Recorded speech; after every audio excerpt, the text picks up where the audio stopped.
Yo, what's going on, Cowboys fans? Hey, I'm back. Get up off of that. Nah, that's my James Brown vibe. But I'm back, y'all. Took a little 2-week hiatus. So, quick housekeeping before I even get to this topic. I think it's actually a really good topic too. Quick housekeeping. I've been gone working on the album. If you guys do keep up with the Cowboys Huddle podcast, where we actually just got picked up by a website, armchairsports.com. Make sure you guys check it out. You guys will know that I completed the album. It's called A Happy Home. It's me and Coles making music. So on top of finishing the album, and you guys make sure you support it, I'll show a picture. The link will be in the bio. Just buy it, y'all. It's on Bandcamp. Like, all that means the world to me, because if you guys know how many things that I do, whether it's YouTube videos, whether it's coaching kids. I ran into a buddy. His son plays for the DMV Knights. I coach out here in Bowie, Maryland. So I think his name was Mo, but his son name was Ziggy. But anyway, I'm coaching. The youth football thing is really fun, really intense, helping young kids get to the next level, making music, and then, of course, I'm talking boys. I'm not going to be able to go to camp this year, but look, anybody who is going to camp, I'm giving you guys a proposition. If you guys go to camp, shoot me visuals, shoot me videos, let me know what's going on. I'll shout you out on the channel, and I'll highlight the videos that you guys send me, whether it's like one-on-ones or whatever you guys send me. I'll highlight it and just give you guys a little shout out. So that's kind of the housekeeping thing right there. I have been still staying strong with the podcast. I jumped on with Vach last night.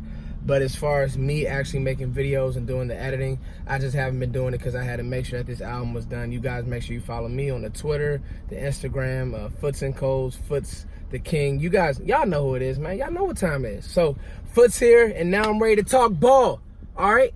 I ain't playing with y'all, man. It's time to talk ball.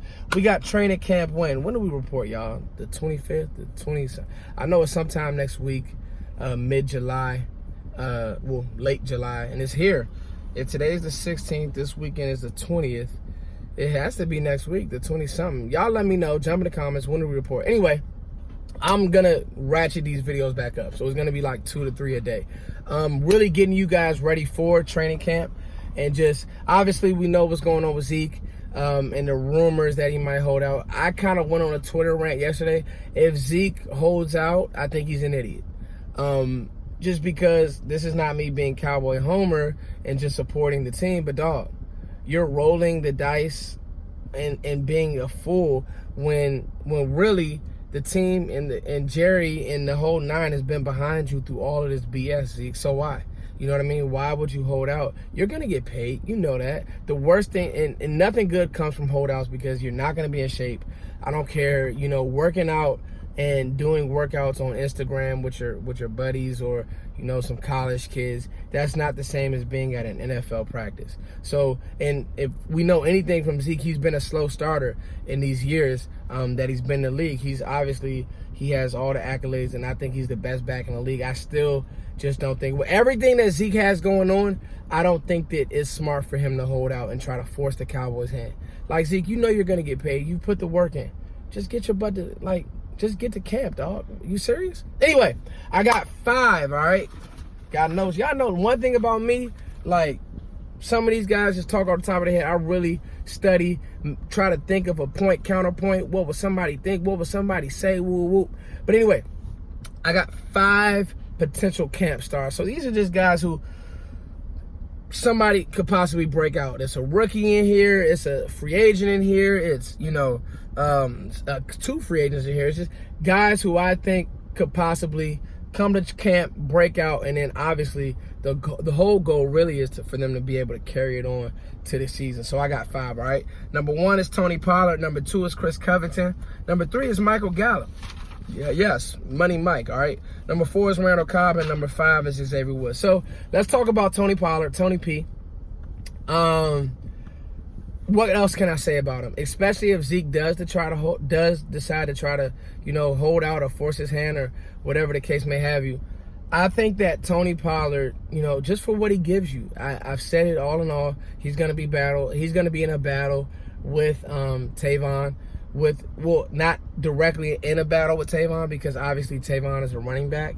He's more like a slot receiver type deal. So that'll be more Cobb and Tavon. But the touches, that's where the Cowboys are going to have to figure out, well, can Tony give me what Tavon, and then I can use Cobb and the whole nine. But so all in all, I just said a lot to really, my overall point is I've been high on Tony Pollard. If he's a bust, I'll be front row saying and eating crow. But, you just see the plays that he's making, and just even seeing Zeke, like, really excited because of his explosiveness in that one video. You just have a good feeling about this guy, and I think he's going to go to camp. He's going to catch some passes in space. He's going to run. He's going to look fast. So I think Tony Pollard has a chance to break out. Now, Chris Covington. Number 2 is Chris Covington. I think that I kind of slept on him and on this signing. I think that this is a Will McClay special. And with understanding how the Cowboys want to play defensive line. So let's talk about that for a second. The Cowboys really have a positionless, especially with their bigs, their 3 techs, their 1 techs. It's really positionless because, hell, they may put DeMarcus Lawrence inside for a rush.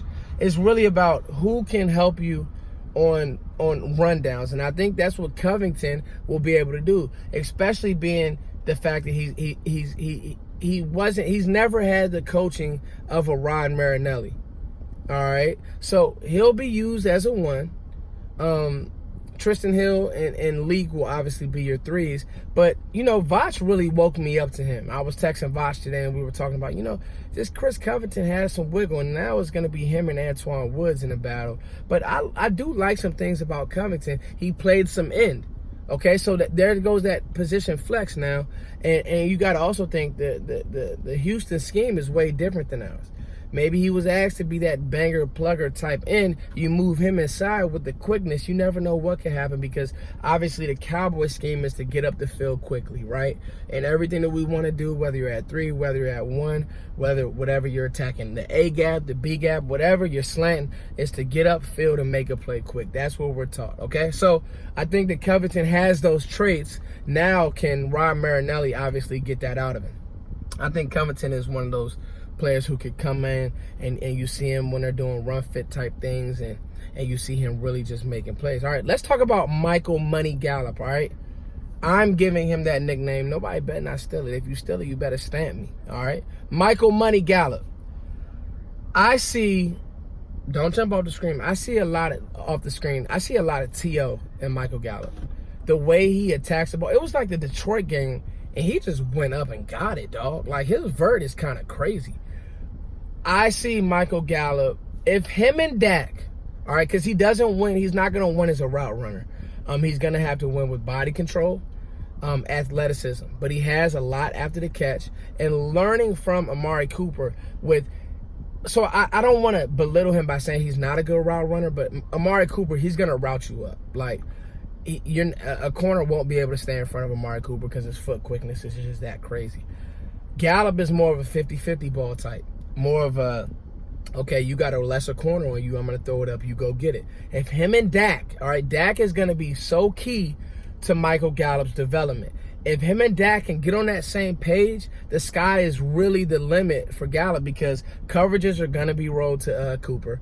You're going to have the safety valve, which is Jason Witten or whatever tight end you want to throw in there. We don't know what Jason Witten has left. Obviously, there's going to be aid the box trying to stop Zeke. Zeke is priority 1, then Coop. So now, Gallup, you have a chance to win on those slants, to win on those back shoulder fades because it's just going to be you and a guy, all right? Whether he's in off, whether he's in man, it's just you and another person. It's just you in a corner, mano a mano. And I think that Gallup can really win some of those battles. And I think that, coming out here and battling with Cheeto and Jordan Lewis, I think that he's going to win some of those battles. I really, really do. Number 4, Randall Cobb.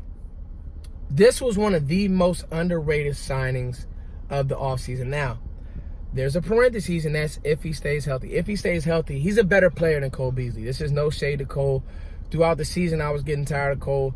If Randall Cobb is healthy, he's a thicker player. He has more. Where he really helps us Cowboys fans is after the catch.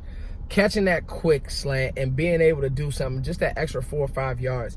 It may not seem like a lot, but it really is when you're in those battles and you need something. So with Cobb, if he's healthy, I think that he comes in, he's going to destroy our third corner or whoever's in the slot just because that slot position is so tough. So if it's not a starter, if it's not somebody who's in a package, who's just, if it's somebody who's just trying to win a job, they'll have no chance trying to check Randall Cobb. And I think that, that will make him a camp star. And then if he can just carry that over to the regular season, I think that he helps Dak so much. He may be more of a safety valve for Dak than Jason Witten or whatever tight end ends up. A tight end won't beat out Jason Witten, but whoever.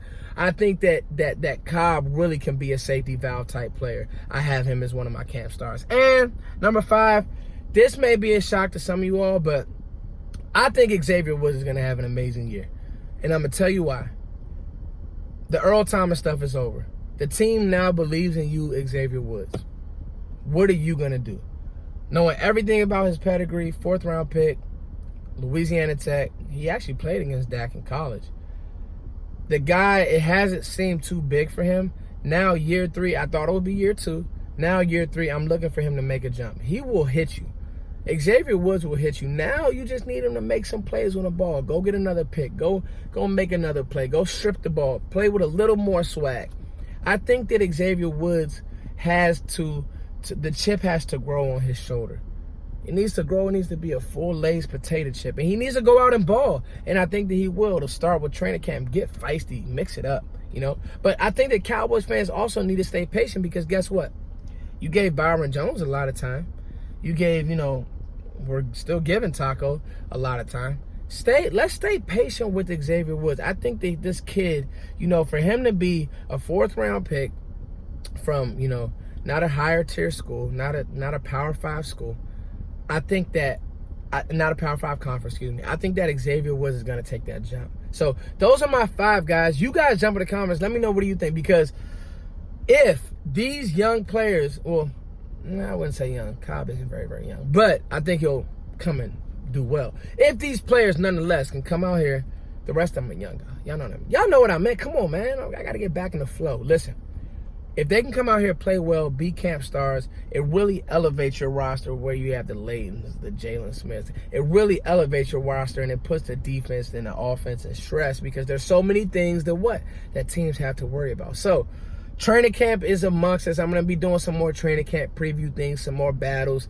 I see all the good work and all the content that everybody's doing. Joe, Rob, Botch. I'm going to just add my opinion to the pot, and you guys let me know what you think. Let's talk about it, all right?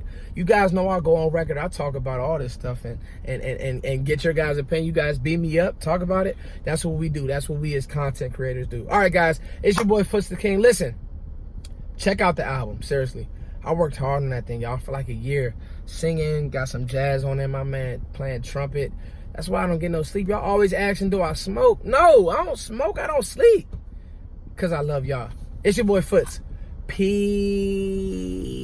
Training camp is almost here, baby.